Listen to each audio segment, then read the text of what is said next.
Do you know that 14 African countries are currently being held to ransom by France through their monetary policy? This is called the CFA Franc. It is the colonial currency that France prints for 14 African nations, to which it applies shared knowledge, and by virtue of what it exploits the resources of these nations. This is a child.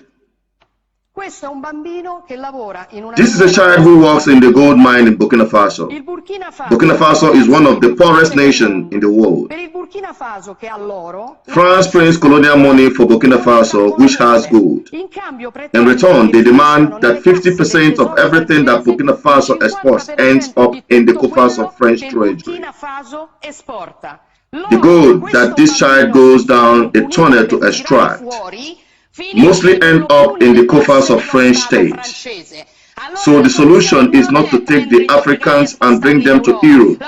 The solution is to free Africans from certain Europeans who exploit it and allow these people to live off what they have. Now, you need to watch this video to the end, because I'm about to open your eyes, because this is deeper than you think. And help me share this video to everyone, especially Africans. At this time, we are waking up to be truly free.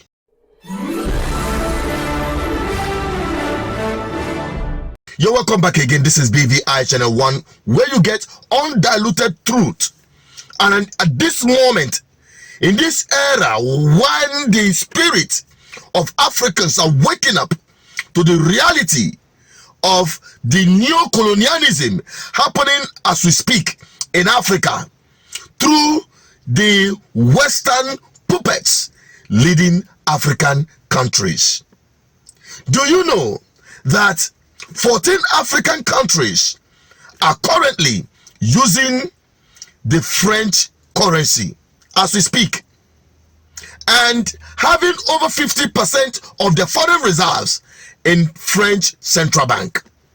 Do you know the impact it is having on these nations? You need to watch this video to the end, because I'm about to open your eyes.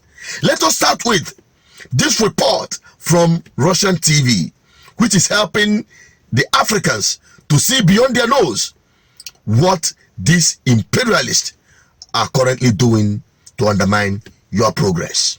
Now, the CFA franc is under significant political pressure. Some praise the currency for its stability, and others denounce it as a colonial hangover. Currently, the benefits and the drawbacks of CFA currencies are being more hotly disputed than ever before, with research suggesting that the franc stimulates huge capital outflows, and due to the fixed exchange rate regime, pushes that money towards Europe, often France. What you should know currently is that 11 out of 14 CFA states are deemed the least developed nations by the United Nations, and sub-Saharan member countries fall at the bottom. Niger is one of those, and with the current anti-French coup taking place, the CFA franc is still in full force, and as it stands, voices calling for the abandonment of the French-backed CFA franc used in West and Central Africa seems to be growing louder. I can't give you the date, but the willingness of everyone is already there. Psychologically, with regards to the vision of sovereignty and managing your own money, it's not good that this model continues.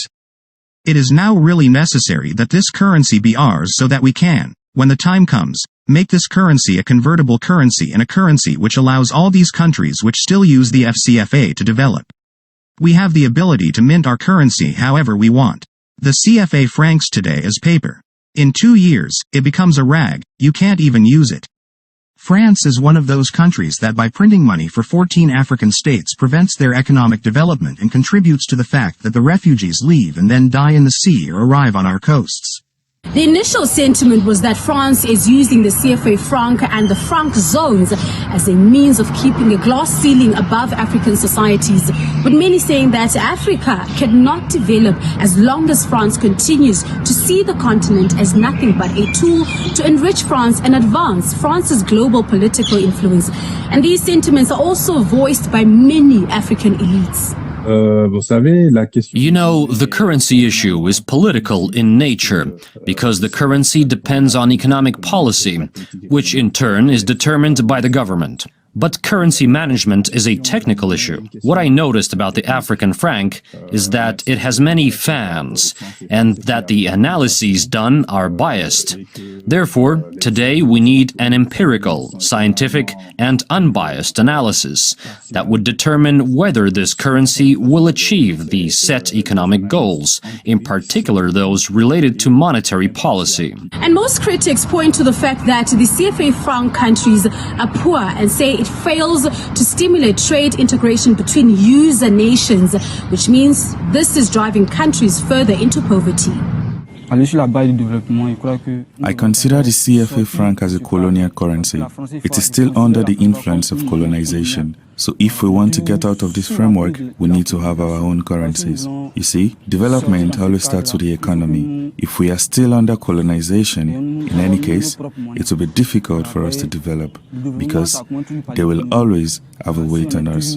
So that is a concern. I think it's a real break on the development of West Africa, because when we look at countries that are not from West Africa but still in Africa, and which have other currencies which are even more developed than ours, there are still problems. The CFA franc is made in France and is clearly a way of plundering us. CFA franc, it doesn't even benefit us. On the international market, you can't talk about the CFA franc. Why is that? You have to take your CFA franc and convert it into euros before buying on the international market, and it's not taken seriously at all. Now, the controversy and reform discussion is nothing new. Even before the current crisis, the CFA franc zone was to be reformed. In December 2019, French President Emmanuel Macron and his Ivorian counterpart Alassane Ouattara proclaimed the end of the CFA franc. However, the currency reform slowed down before it could even gain any momentum. It is unclear whether the ECO, a replacement of the CFA franc, will be introduced in 2027 as announced earlier.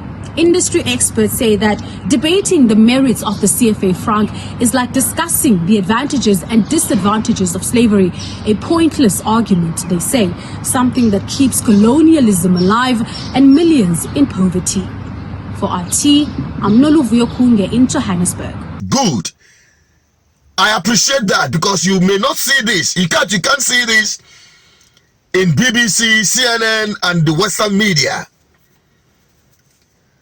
And I must tell you that at this time, since the coup that happened in Niger, there seems to be an awakening, the consciousness of Africans to take their land back, to take their countries back, to take African continent back from the colonial masters.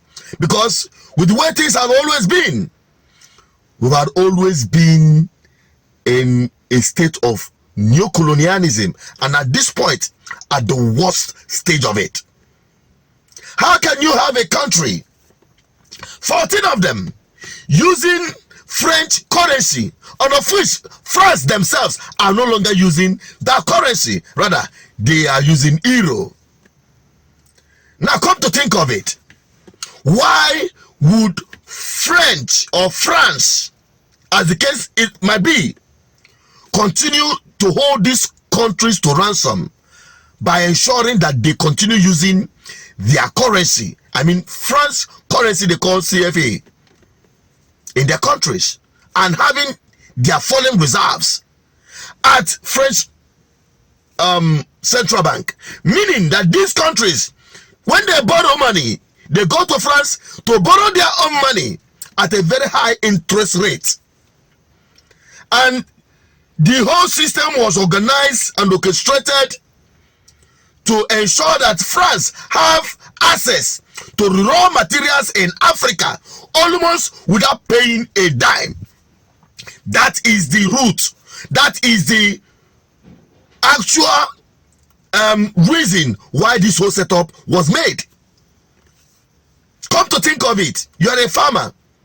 Someone out there is just out there to take from you what you harvested from your farm, unprocessed. Your cassava, your yam, your seeds and nuts. The person will take it from you, now processes. You don't have the right or have any opportunity to transform those cash crops or primary crops into a finished food that you can consume. Then this person, in the name or in form of colonial masters and neo-colonial agents, will take this your harvested crops, process them, and sell it back to you in such an exorbitant price, whereas they took it from you at almost no cost. In fact, you don't even have a storage facility for these your farms products, that you must resort to preserving them or storing them with these colonial masters. That is what is happening with African resources. Take a look at Britain, for instance.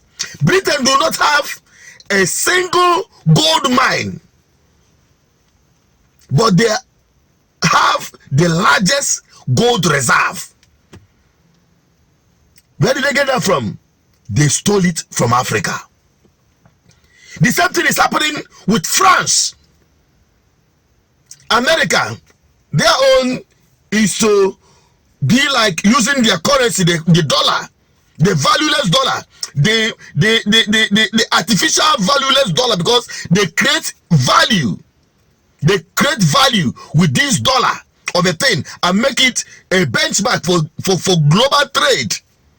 That is what is sustaining American dollar. In case you don't know, it is artificial, because they don't even have the match when it comes to their gold reserve, because that is the actual money.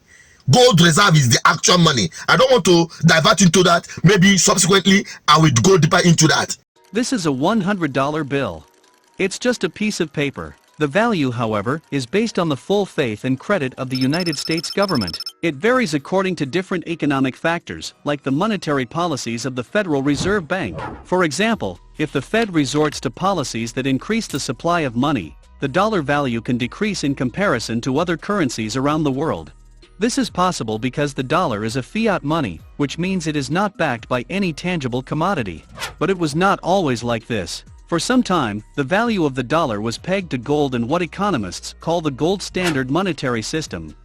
This system was abandoned in 1973, but the idea still survives among enthusiasts. But how would the economy be if we still had the gold standard? Would we be better or worse off? So the whole of this setup, Africa continue to be at the receiving end, continue to be suffering, whereas these countries, the global community, I mean the Western world particularly, NATO members, continue to live at the expense of African people, continue to thrive and develop at the expense of the growth of African people. Our people continue to lavish in poverty and in penury. We have all the resources in the world. The world needs the uranium, the crude oils, the diamonds, the gold, the californium, name it, so much. But yet they are living in poverty. You export crude, yet you can't produce fuel. You export uranium, yet you can't produce enough electric power supply. Now, what is the solution? Because enough of this lamentation, enough of this blaming. One, it starts from your political leaders. Africans choosing true Africans as the political leaders. Because this political class, the puppets of this Western nation, have weaponized poverty and hunger, and that is why they keep recycling these never do well political class in Africa to lead African people, so that they will continue using them to exploit Africa. Start changing your mindset towards politics and governance. African youths especially, wake up! Stop allowing your ancestors to continue leading you to nowhere except their cemetery, their graveyard. Enough of being political talks to this never do well political class. Old men, chicken, go to Cameroon. The man has been there for God knows how long. Today we have an ancestor who has paid advance to his ancestors to join them as an illegitimate president in this country. Go to so many African countries, you will see old men that should be in the care home leading African nations. These are the best tools in the hands of this Western world. The youth needs to wake up because it is their time. Nobody will fight this fight for us except us. It starts from within. That is where to start. Political leadership. Then ensure that you produce and transform your resources into finished products. If the West want our resources and want to harness them, let them establish the industries in Africa. Let them establish or bring down their plants in Africa. And perhaps African engineers should start developing, to start harnessing and transforming their resources into finished products. Then we can sell to the world at our own price and our conditions. So it is time for us. That is why Good Governance Ministry, GGM, is committed to this time to liberate Africans from this neo-colonialism that is at its worst stage where we are today. I am committed to this project. If you're committed to this project as an African or as a black man anywhere around the world, please continue subscribing on this channel, continue sharing this channel, continue spreading this message, and wake up every African to this mandate to free Africans and black people all over the world once and for all. Please help me share this video as we remain committed in this crusade to liberate African nations from the new colonial masters and their puppets in the name of their political leaders. I'm also Richard Peters, a Pan-Africanist and an advocate for good governance. Drop your comment on the comment section. I want to have your opinion on this. Bye-bye for now.